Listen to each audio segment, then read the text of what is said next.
Bektosh aka, yolg'on axborotni rostidan qanday ajratib olsa bo'ladi? Deylik, ma'lum bir hudud bo'yicha chiqayotgan axborotlar. Agar u g'arb ommaviy axborot vositasi bo'lsa, tabiiy g'arb o'zining manfaatlarini, Rossiya ommaviy axborot vositasi bo'lsa, u o'zining manfaatlarini qo'yadi.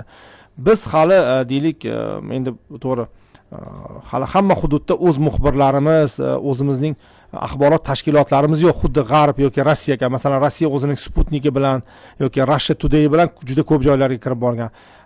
G'arb ham BBC, CNN, umuman o'zining ommaviy axborot vositalarini juda ham ko'p joyga kirib borgan. Lekin hali bizda bu narsa endi sekin-asta bo'ladi, xudo xohlasa. Hozircha mana shunday holat ekan, yolg'on axborotni rostidan qanday ajratib olsa bo'ladi?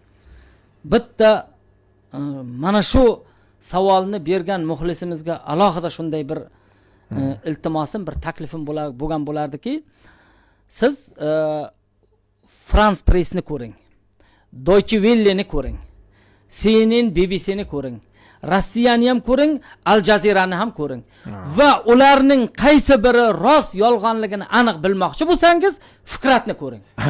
Ana shundagina sizga mana hamma davlatning axborotlari bor va o'shalardan siz demak o'zingizga kerakli xulosani chiqarib olasiz. Biz Fikratda berayotgan intervyularimiz butun dunyoni kuzatib, kelib mana o'zbek muxlislariga o'zbek tilida tayyor tahlillarni biz mana sizlarga taqdim qilyapmiz.